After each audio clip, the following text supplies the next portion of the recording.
దేవుని అతి ప్రశస్త నామమునకు మహిమ కలుగును గాక. దేవదేవుని ఘనతను ఆపాదించడానికి మన ప్రభువు మనకు అనుగ్రహించిన కృప కోసం వందనాలు. త్రిత్వం తర్వాత 3వ ఆదివారపు శుభాలు నేను మీకు తెలియజేస్తున్నాను. నేటి లేఖన భాగములుగా 1 పేతురు 5వ అధ్యాయం 6వ వచనం మొదలు 11 వరకు ఉన్నటువంటి లేఖన భాగం, లూకాసు వార్త 15వ అధ్యాయం మొదటి 10 వచనాలు కలిగిన లేఖన భాగాలు నేటి లేఖన భాగములుగా మనం గమనం చేస్తున్నాము. దేవుడు తగిన సమయం అందు మిమ్మల్ని హెచ్చించినట్లు ఆయన బలిష్టమైన చేతి క్రింద దీన మనస్కులై ఉండుడి. మీరు కలిగి ఉండాల్సిన మనస్సు ఏమిటి అంటే, దేవునికి విధేయత చూపించాలంటే మీలో దీన మనస్సు ఉండాలి. మిమ్మల్ని మీరు తగ్గించుకునేటువంటి మనస్థితి కలిగిన వారుగా మీరు జీవించాలి అనే సత్యం ఇక్కడ మాట్లాడబడుతూ ఉంది. దీన మనస్సు అనేటువంటి మాట మనము గమనం చేస్తూ ఉన్నప్పుడు వాస్తవానికి యేసుక్రీస్తు ప్రభువారు ఎలాగనైతే ఆయన తనను తాను తగ్గించుకున్న స్థితి ఉన్నదో అది పేతురు మనస్సులో మెదిలే స్థితిగా ఉన్నటువంటి తీరు మనం గమనిస్తూ ఉంటాం. ప్రభువు అంతటి వాడే ఎలాగ తను తాను తగ్గించుకున్నాడో ఆ స్థితిని తాను జ్ఞాపకం చేసుకున్నప్పుడు తాను ఈ మాటలు మాట్లాడేటప్పుడు 5వ వచనాన్ని మనం గమనం చేస్తూ ఉన్నప్పుడు ఇక్కడ చివరి మాటలో 5వ వచనంలో చివరి వచనాన్ని మనం చూస్తూ ఉంటే, దేవుడు అహంకారులను ఎదిరించి దీనులకు కృప అనుగ్రహించును. ఈ మాటతో మనకు అర్థం కావాల్సిన సత్యం ఏమిటి అంటే, దీన మనస్సు అనేటువంటి వస్త్రాన్ని గుర్చినటువంటి స్థితి కూడా ఇక్కడ మాట్లాడారు. చిన్నలారా మీరు పెద్దకు లోబడి ఉండి మీరందరూ ఎదుటివాని ఎడల దీన మనస్సు అను వస్త్రము ధరించుకొని మిమ్మల్ని అలంకరించుకొనుడి. దేవుడు ఎలాంటి వారిని హెచ్చిస్తాడంటే దీన మనస్సు గలవారిని దేవుడు హెచ్చించేవాడుగా ఉంటాడు. యేసుక్రీస్తు ప్రభువారు యోహాను సువార్తలో 13వ అధ్యాయంలో మనము గమనం చేస్తూ ఉన్నప్పుడు 4-5 వచనాల్లో ఆయన ఒక కార్యాన్ని చేసినటువంటి తీరు ఉంది. యోహాను సువార్త 13వ అధ్యాయంలో 4-5 వచనాల్లో మనము గమనిస్తూ ఉంటాం. భోజన పంక్తిలో నుండి లేచి తన పై వస్త్రము అవతల పెట్టివేసి ఒక తువాలు తీసుకొని నడుముకు కట్టుకొనను. అంతటా పళ్ళెములో నీళ్లు పోసి శిష్యుల పాదములు కట్టుకు తాను కట్టుకొని ఉన్న తువాలుతో తుడుచుకును మొదలుపెట్టెను.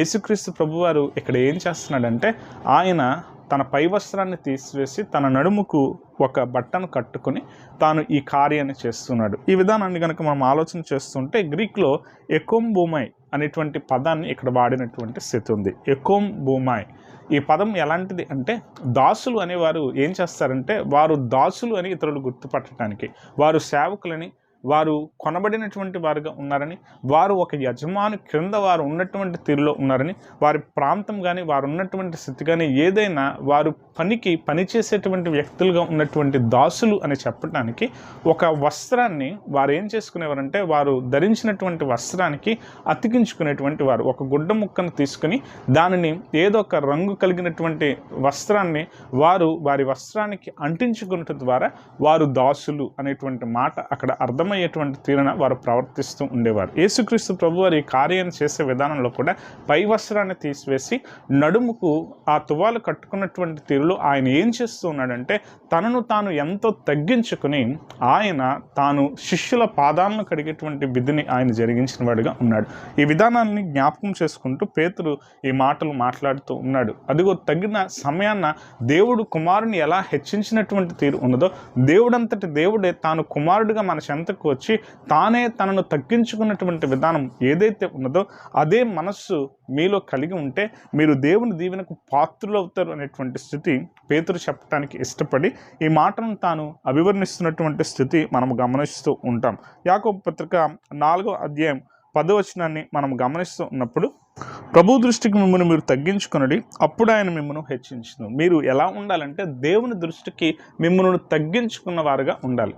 ఇదిగో చిన్నలారా అనేటువంటి పిలుపు ఏదైతే పేతురు పిలుస్తూ ఉన్నాడో ఆ విధానం ఎలాంటిదంటే, మీరు పెద్దవారి ముందు చిన్నవారి వలె మిమ్మల్ని మీరు తగ్గించుకునేటువంటి తీరులో మీ స్థాయి, మీకున్నటువంటి జ్ఞానము, మీకున్నటువంటి ఆరోగ్య స్థితిలో ఉన్నటువంటి మీ ఘనత, మీకున్న గొప్ప కంటే పెద్దవారికి గౌరవాన్ని ఇచ్చేటువంటి తీరులో తగ్గించుకునే మనస్సు, ఆ స్థితి కనుక మనలో ఉంటే మనము తగిన సమయాన మనము హెచ్చింపబడేటువంటి తీరులోనికి దేవుని ఆశీర్వాదాన్ని మనము పొందుకోగలుగుతాము అనేటువంటి సత్యం ఇక్కడ మాట్లాడబడుతున్నటువంటి తీరు మనం చూస్తాం.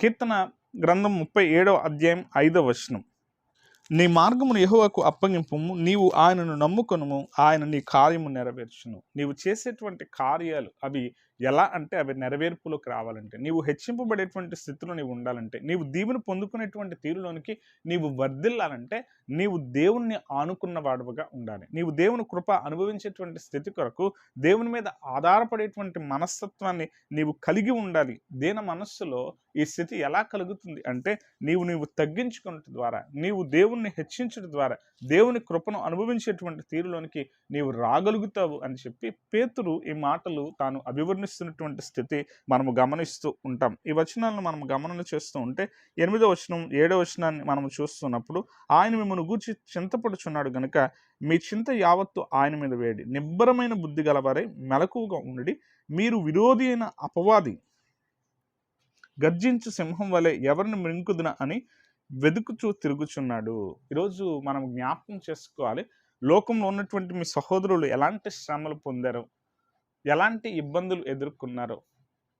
అపోస్తుడైనటువంటి తోమాను గురించి మనం జ్ఞాపకం చేసుకుంటూ అంటే, జూలై 3వ తారీఖు ఎలాగైనా భారతదేశ క్రైస్తవ దినోత్సవంగా మనము నిర్వహించుకునే వారంగా ఉంటాము. తోమ తాను ఎలా అంటే భారతదేశంలో హతసాక్షి అయినటువంటి వాడిగా ఉన్నాడు. బల్లెములతో పొడవబడి, గొడ్డళ్లతో నరకబడి, తాను చంపబడిన వాడిగా ఉన్నాడు. యేసుక్రీస్తు ప్రభువారి సువార్తను ప్రకటించినందుకు, ప్రభుని యొక్క సత్యవార్తను ప్రకటించేటువంటి తీరులో ప్రజలు వారి యొక్క పాపాలను విడిచి వారు మార్పు చెందాలని, అపవాది తంత్రాలలో పడిపోకూడదని, అపవాదికి చోటిచ్చేటువంటి తీరులో ఉండకూడదని ప్రకటించినందున తోమ హతసాక్షి అయినటువంటి స్థితులు ఉన్నాయి. ఈ రోజున మనం జ్ఞాపకం చేసుకోవాలి, నేటి పరిస్థితిలో ఉన్నటువంటి ప్రతి సంగతి కూడా ఎలా ఉంటుంది అంటే, దేవుని మాటకు వ్యతిరేకతను కనపరిచే స్థితి ఉంటుంది. దేవుని మాటను అంగీకరించేటువంటి స్థితే అది ఉండేదిగా ఉండదు. కానీ దేవుని అంగీకరించేటువంటి స్థితి కంటే దేవునిను విమర్శించేటువంటి స్థితి ఉంటుంది. ఈ రోజుల్లో పరిస్థితులు ఎలా ఉన్నాయంటే, చెడుకు మంచికి ఎప్పుడు కూడా పోరాటమే. మంచిని చెడు సహించలేదు. మంచిని చెడు సహించలేక ఏం చేస్తుందంటే, అది దాని దుడుకుతనాన్ని, అది వేరు స్వభావాన్ని, దాని యొక్క అహంభావాన్ని, దాని యొక్క అహంకారాన్ని చూపించేటువంటి తీరున ప్రజలను ఏం చేస్తుందంటే హింసలకు అప్పగించేటువంటి స్థితి ఉంటుంది. హింస అనేది చెడ్డది అని తెలుసు, కానీ జరిగించేటువంటి కార్యాలు ఎలా ఉంటాయంటే, ఆ చెడ్డతనాన్ని ప్రేమించేటువంటి తీరున అపవాదికి చోటించేటువంటి కార్యాలే అక్కడ జరుగుతున్నటువంటి తీరులుగా మనం చూస్తూ ఉంటాం. మొదటి యోహాను పత్రికలో మనం గమనం చేస్తూ ఉంటే 3వ అధ్యాయం 8వ వచనాన్ని మనం గమనం చేస్తూ ఉన్నప్పుడు, ఇక్కడ ఈ మాట స్పష్టంగా మాట్లాడబడుతున్నటువంటి తరుణాన్ని మనం చూస్తూ ఉంటాం. అపవాది మొదటి నుండి పాపం చేస్తున్నాడు కనుక పాపం చేయవాడు అపవాది సంబంధి. అపవాది యొక్క క్రియలను లయపరచుటకై దేవుని కుమారుడు ప్రత్యక్షమాయను. దేవుని మూలముగా పుట్టిన ప్రతివానిలో ఆయన బీజము నిలుచును గనుక వాడు పాపం చేయడు. వాడు దేవుని మూలముగా పుట్టినవాడు గనుక పాపము చేయజాలడు. ఇదిగో మీరు జ్ఞాపకం చేసుకోవాలి, అపవాదికి చోటించే స్థితిని గనుక మీరు ఉంటే మీరు ఎలా ఉన్నారంటే, మీరు అపవాది సంబంధులుగా ఉన్నారు. పాపం చేసేటువంటి తీరులోనికి మిమ్మల్ని మీరు ప్రేరేపించుకుంటూ పాపంలో పడిపోతున్నారంటే దానికి కారణం ఏమిటి అంటే, గుర్తుపెట్టుకోండి, మీరు అపవాదితోనే సాంగత్యం చేస్తున్నారు. మీరు ఎలా ఉన్నారంటే అపవాదికి చోటిస్తున్నటువంటి వారుగా ఉన్నారు. మీరు ఎలా ఉన్నారంటే, మీరు దేవుని నమ్ముకున్న వారుగా, దేవుని బీజాన్ని మీలో కలిగిన వారుగా మీరు లేక, మీరు వేరు స్వభావాన్ని కలిగినటువంటి తీరులో మీరు ఉంటున్నారు అనేటువంటి మాటలు ఇక్కడ చెప్పబడుతున్నాయి. మన జీవితంలో మనం జ్ఞాపకం చేసుకోవాలి. ఇక్కడ సువార్త లేఖన భాగంలో కూడా మనం గమనం చేస్తూ ఉంటే, లూకా సువార్త 15వ అధ్యాయం 1వ వచనం నుండి 10వ వచనం వరకు ఉన్నటువంటి లేఖన భాగాన్ని చూస్తున్నప్పుడు, మొదటి వచనం మాట్లాడే మాట పాపులతో సాంగత్యం చేస్తున్న తీరున ప్రభువును గూర్చి సనుగుకున్న వారుగా పరిసయ్యులు ఉన్నటువంటి తీరు లూకా సువార్త 15వ అధ్యాయంలో మాట్లాడబడుతున్నటువంటి తీరు మనం గమనం చేస్తున్నాం. ఈయన పాపులను చేర్చుకుంటున్నటువంటి వాడిగా ఉన్నాడు. పాపులతో చేరి భోజనం చేస్తున్నాడు. పాపులతోనే సాంగత్యం చేస్తూ ఉన్నాడు. 2వ వచనం, పరిసయ్యులు శాస్త్రులు అది చూచి ఇతడు పాపులను చేర్చుకొని వారితో కూడా భోజనం చేయుచున్నాడని చాలా సనుగుకొనిరి. ఒకప్పుడు సమస్తమైన సుంకరులను పాపులను ఆయన బోధ వినుటకు ఆయన దగ్గరకు వచ్చిచుండగా, ప్రభు చెంతకు ఎవరు వస్తున్నారంటే, ఎవరు వచ్చినా ఆయన ఆటంకపరచలే. ఎవరు కూడా మంచిని ప్రేమించేటువంటి తీరున, మంచిని ఉద్దేశించేటువంటి తీరున, మంచిని చేయటానికి ఇష్టపడటానికి, పాపాన్ని విడిచి దేవుని చెంతకు వచ్చే ప్రతి వారికి కూడా ఆయన బోధ చేశాడు, వారితో కలిసి భోంచేశాడు. ఈ విధి ఎలా ఉంది అంటే, వాస్తవానికి పరిసయ్యులు ఎలా అంటే, పరిసయ్యులు, శాస్త్రులు, సద్దుకయ్యులు అనబడినటువంటి దేవుని ప్రజగా ఉండినటువంటి భక్తిపరులు అని చెప్పుకునేవారు పాపులతో సాంగత్యం చేయరు. యేసుక్రీస్తు ప్రభువుని ఇప్పుడు వారు ఎలా చూస్తున్నారంటే ఈయన ఎలా యూదుడయ్యాడు, ఈయన ఎలా దేవుని కుమారుడయ్యాడు, ఎలాగున దేవుడు పరిశుద్ధుడిగా ఉన్నందున పరిశుద్ధులతోనే ఆయన సాంగత్యం చేస్తాడు తప్ప ఈయన ఎలా పాపులతో సాంగత్యం చేస్తున్నాడు, ఈయన పాపులతో సాంగత్యం చేస్తున్నాడు కనుక ఈయన దేవుడు కాదు.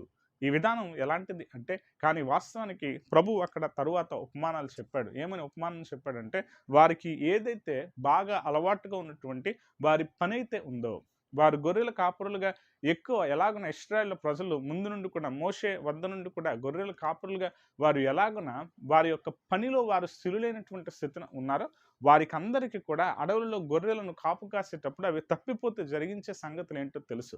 అదే విధానంతో ఆయన ఉపమానం చెప్పాడు. ఇదిగో 99 గొర్రెలు ఏవైతే తప్పిపోక ఉన్నటువంటి తీరులో ఉంటే, తప్పిపోయిన ఒక గొర్రె కోసం వాటినన్నిటిని విడిచి ఎలాగున్న గొర్రెల కాపరి వాటి కోసం దానికోసం ప్రేమ ప్రకటన చేసేవాడిగా ఉంటాడో, దేవుడు కూడా అంతే. ఈ రోజున తప్పిపోయిన ఒక వ్యక్తి మారు మనస్సు పొందితే అది దేవునికి ఎంతో సంతోషం.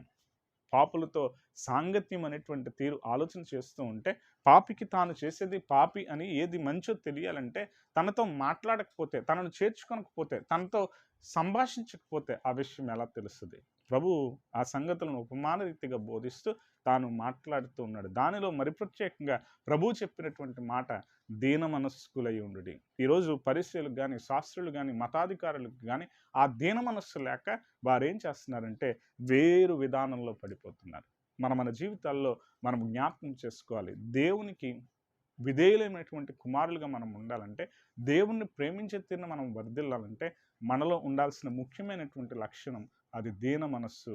ఆ దీన మనస్సుతో కనుక మనం జీవించగలిగితే ఆయన బలిష్టమైనటువంటి చేతి క్రింద మనము ఆశీర్వాదాన్ని పొందుకోగలుగుతాము. మన జీవితంలో ఆ విధానం ఉన్నదా లేదనేటువంటి ప్రశ్న మనం వేసుకోవాలి. మొదటి సమూయేలు గ్రంథంలో 26వ అధ్యాయంలో దావీదు ఈ మాటలు మాట్లాడుతున్నటువంటి తీరు ఉంది. రాజుకు ఎలా అయితే సౌలు తనను తరుముతూ ఫిలిష్తీయుల విధానంలోనికి ఎలాగున్నా ఫిలిష్తీయులను తరిమి ఫిలిష్తీయులతో యుద్ధం చేసిన తర్వాత కూడా అప్పటికే దావీదు విషయంలో దావీదు ఎలా అయితే ముందట ఒకసారి దావీదును తరుముతూ సౌలు వచ్చిన సందర్భంలో తాను తెలియచేసినటువంటి తీరులు ఏవైతే ఉంటాయో, దావీదు సౌలు కలిసి వారు తీర్మానం చేసుకుని తన కుమారుని చంపవలదు, దేవుడు నీ నీతిని బట్టి తప్పకని రాజుగా చేస్తాడని సౌలు చెప్పిన సమాధానాలు ఎలా ఉన్నాయో వాటినన్నిటి తర్వాత కూడా మరొక మారు 26వ అధ్యాయంలో దావీదును సౌలు తరిమినవాడిగా ఉన్నాడు. అయితే అక్కడ ఉన్నటువంటి సౌలుకు సంబంధించినటువంటి సేనాధిపతులు వారంతా కూడా సౌలును రేపుతున్న కారణంలో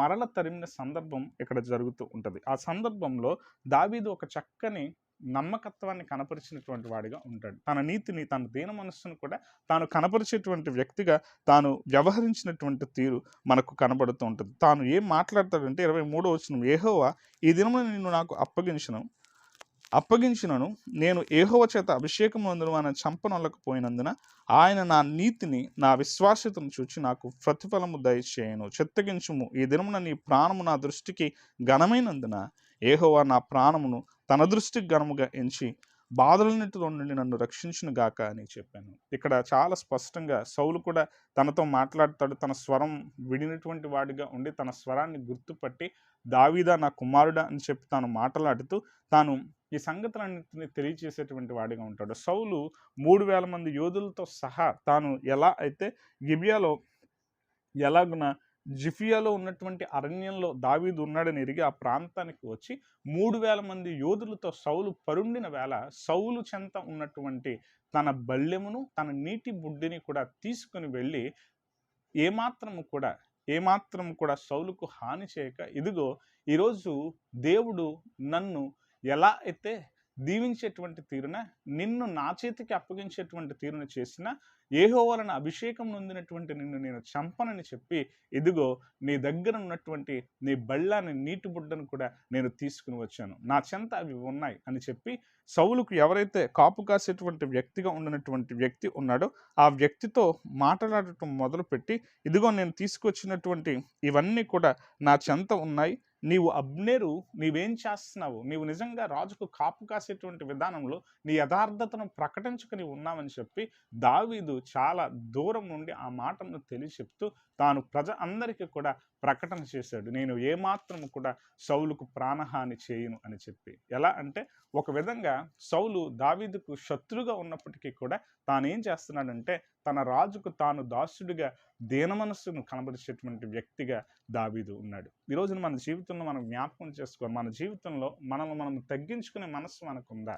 ఒకవేళ ఆ స్థితి మనకుంటే దేవుడు తన చేతి కింద, బలిష్టమైన చేతి కింద మనల్ని మనం తగ్గించుకుంటే ఆయన మనల్ని హెచ్చిస్తాడు. దాన్ని మనం గుర్తిస్తూ మన బ్రతుకును దిద్దుకోవటానికి దేవుని కృప సదా మనకు తోడే సంరక్షించి కాపాడును గాక. ఆమేన్.